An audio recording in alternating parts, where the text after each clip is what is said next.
Okay, let's get started on this. I am going to follow the KISS program. It's called Keep It Simple, Stupid.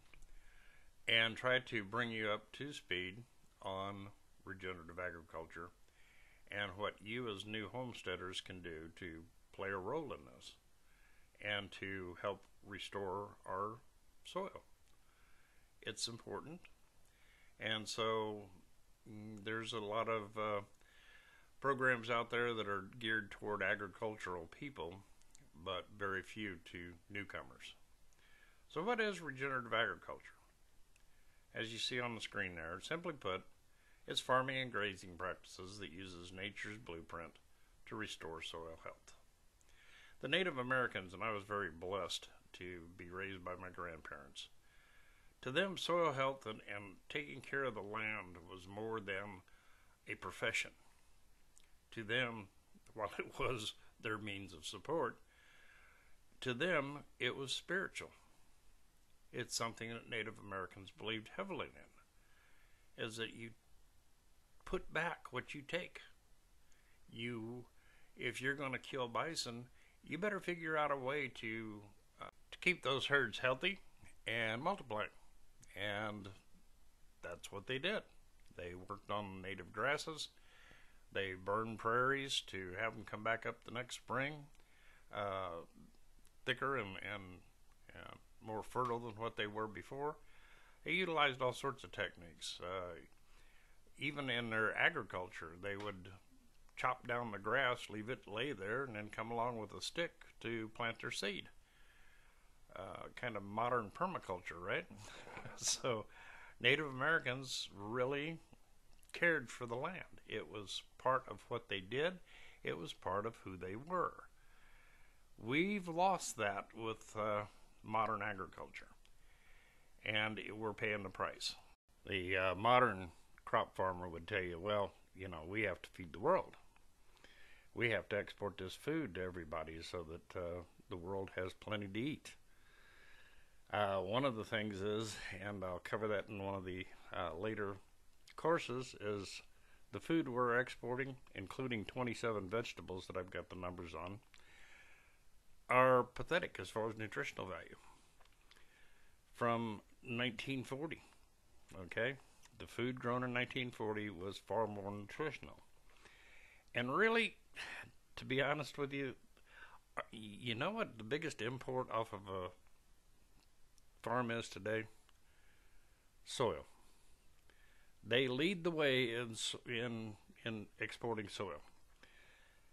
When you look at how much soil is lost every year on a major monocrop farm throughout the United States here, you're talking about a trainload of boxcars full of soil, and that train would be 117 miles long. Every year, that's what we lose. You just can't keep doing this, depleting the soils like this, and expect us to continue to feed the world. We're pretty soon not going to be able to feed ourselves. Modern farming, what are we talking about here? Usually in the spring, they go in and apply tillage, synthetic and artificial fertilizers, herbicides. They plant their crop. They'll come in and once that crop is up, they'll use a post-emergent herbicide to clean out weeds. And if the weed load is too heavy, then they'll go ahead and cultivate again, which is also more tillage. And then later on, they're going to apply pesticides. And if there's any weeds in there, they're going to go ahead and spray herbicides this time. Then in fall, come through, harvest their crop, and then till in the residue. That's a lot of tillage, folks. Even in no-till systems, if you'll look, the amount of residue that they're leaving on the ground is relatively little. This is an environmental train wreck. Truly is. And as we go through this, you're going to find out that all these things listed here, each one of them is detrimental to good soil health.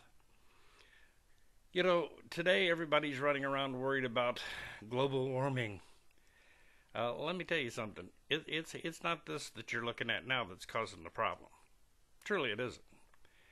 And I've got a video that I had done a brief narration on. But what I want you to look at is what the times of year that you're going to see this CO2 go crazy in this around the world. And think about this for a minute. You're going to see it in early spring as they're tilling and getting ready to put in crops. You're going to see it again, okay, as the plants come up. You're going to watch it disappear. CO2 levels drop dramatically. But when fall rolls around and the harvests commence, it all begins again. So that's something you want to start thinking about. But, you know, we got to have pretty fields. You know, that's just necessary. When actually you start looking at the use of synthetic fertilizers, that is a great recipe right there for putting a cap on your soil. It literally fuses some of the minerals together in the soil. It is detrimental to the biological makeup of the soil, and you're actually killing off the very things that could have supplied the nutrients to your plants with the use of these chemicals and herbicides. Just makes no sense. And now they're chemically dependent on these farms. There's nothing in the soil left to feed plants. Instead, it's all being bought by the BioTec companies, and they wonder why they're going broke. So as you're watching this little video clip coming up, think about one thing. Look at the seasons. Early spring, what's going on with the atmosphere. As plants begin to grow, as the world greens up, look what happens to the CO2. And then look what happens as farmers get back in those fields. It's totally amazing. Alrighty, what we're looking at here is a animation done by NASA of CO2 levels for 2006 throughout the year. And you're going to watch it build. Pay close attention to early spring when we're out here planting fields. We're, you know, a lot of places are tilling, things of this nature. You're going to watch those levels go through the roof. As the plant begins to grow, late part of April, first part of May, and really get up out of the ground, photosynthesis is taking place, trees are leafed out, your garden's plants are beginning to come in. All these things have an effect because those plants through photosynthesis is going to take a lot of this out of the atmosphere. Just nature. If there's something green and growing on the soil, it sequesters the CO2 gases back into the soil and keeps them there till somebody comes along and disturbs that soil. It's very simple. In grazing and putting these methods into pastures, we have even learned that you can stockpile grass through the latter part of the growing season and just leave it stand out there. And the thing that just fascinates you is that underneath all that looks like weeds, you will find green grass still growing. And it is still sequestering the carbon out of the air. It works. And it'll stay out there all winter long until it's covered over by snow. It's and pretty deep snow to get through it all. I mean, I've watched the cattle out there taking their noses and digging down through several inches of snow, getting to that still green grass. The animals play a very important role here. They come in, they knock down the weeds out of the way. Matter of fact, there was a study done to where cattle will go through a stockpiled area, then back up after that has the grasses underneath have been exposed to the sun for a few hours, because photosynthesis kicks into high gear and that grass now becomes sweeter. So here again, to do this and do it right, you have to incorporate livestock. Okay, you just can't rely 100% on your cover crops. Livestock is a very important equation in this. I don't know what, it's not rocket science, folks. Simply let nature do what nature does best. Keep that ground covered with a growing plant and bring in the herds. You'll find that this is going to work out just fine. So hopefully that kind of shows what I'm talking about here. You hear a lot of people talking about the great dust storms and the Dust Bowl of the Depression era. Caused by what? Deep plowing and tillage. That's it. That's what their final recommendation was, and leaving the soil set bare through the winter months. We've learned nothing here, folks. We've learned nothing. If you look here, this is recent. This is in the Midwest. This is it happens to be up in Nebraska, but we've had it in Arizona. We've had it up in Kansas, several other Midwestern states. Dust storms. It's happening all over again. Simple fact is that, and especially as the farm economy gets worse, you're going to see more and more corners cut. As they're cutting these corners, it just tends to get worse. The use of all these herbicides, the tillage, the synthetic fertilizers, they're all adding to this. You're not getting good water penetration in the soil. Things of this nature, to where there's nothing holding this on. The whole upper level of that soil is nothing but just powder. It does have a nice hard crust on the top. You got to give it that. And every time that we get enough of a soaking rain to where it gets down through there a little bit, it'll create another pan underneath that.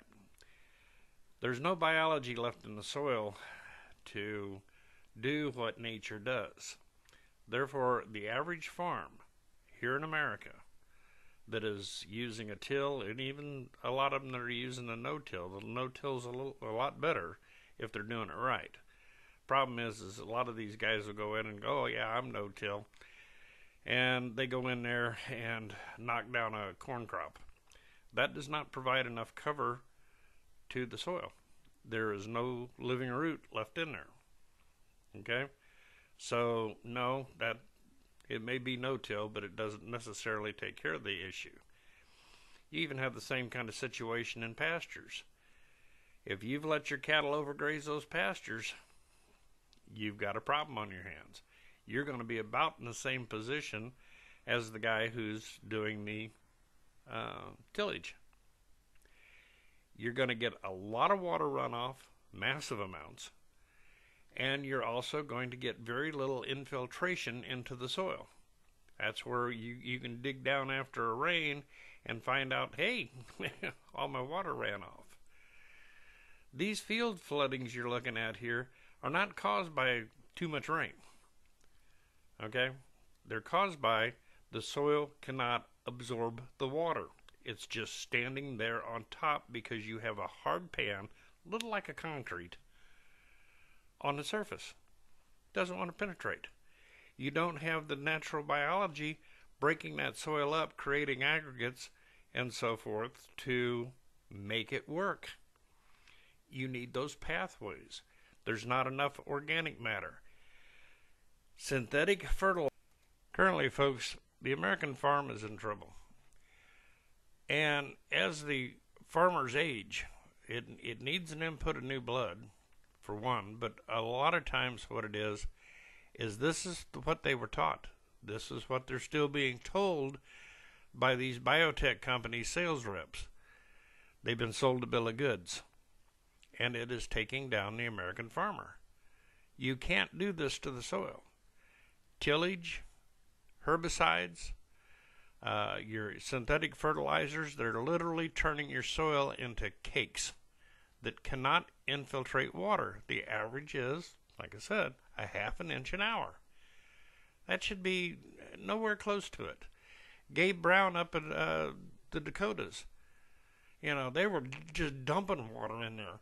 For him to absorb an inch of water took it less than something like, I don't know, some ridiculous figure like 6 seconds. And they kept pouring water to it. It could take on a massive amount of water and retain it. Why? He has healthy soil. He has soil the way it's supposed to be. Wormholes, the fungi's there to take care of things, and we're going to go into that in the next one, the different fungi's and microbacteria and so forth, and how it builds that soil. Without them, soil can turn into concrete in a heartbeat. And that's what we've done. Okay? And so, yeah, let's get out there with our subsoiler and dig deeper. That is not the answer. The answer is to quit tilling that soil. Make it minimum. Now and again it has to be done. But not anything like we're doing today. Nothing like it. There is a better way. But the modern farmer will want to stand there and try to say, no, you guys are fools. Well, this saying here pretty much says it all. You know, they're not fools. They're going back and restoring their soils. They're growing naturally. And guess what? They're not paying the BioTec companies to keep their plants alive. They're not paying 15 times the price for the seeds and the seed coatings they need to throw into that dead ground to make something grow. It is a money saver. Okay? The input cost to the modern farmer is astronomical. It's breaking their backs. Yet they have no other options. Okay? Other than take the leap, step out there, get it done. Most of them, well, let's face it, their paychecks are involved. They're a little concerned with it. But it's got to get done. So as new homesteaders especially, get you started down, and these, you know, we're talking about large farms right now, but this downscales to your gardens, okay? The technique works. It brings in the right microbial life, enriches your soil, and you're not out there chilling and putting in fertilizers. I really didn't want this to be all bad, so let me show you a regenerative agriculture at work, putting in a crop. As you can see, he's had a cover crop on that. He's probably grazed it with his cattle and his sheep and his chickens and whatever. Made money that way, extra revenue on the farm. And he's also now pushing that down to put armor on his soil and to help retain moisture. And it will eventually add more organic matter to his soil. Right behind him you'll see that planter, which is a drill, and he's planting his cash crop. The good part of this is a lot of the conservation districts, folks, has this equipment available to either loan or lease to you to do the work. They want you doing it right. They understand we have to stop what we're doing today. It's not sustainable at all. This is sustainable. You'll hang on to your water, you'll do okay. And this next little statement, you're going to find neighbors who tell you how crazy you are. Okay? You're going to have a bunch of them saying, oh, I can't do it that way. So forth. This pretty much says it all. That's fine. Just out of my way. This is Rich, Tennessee Homestead. Hope you guys are having a super week. And our next one is going to be dealing in the do's, not the don'ts, of regenerative agriculture. Have a great day.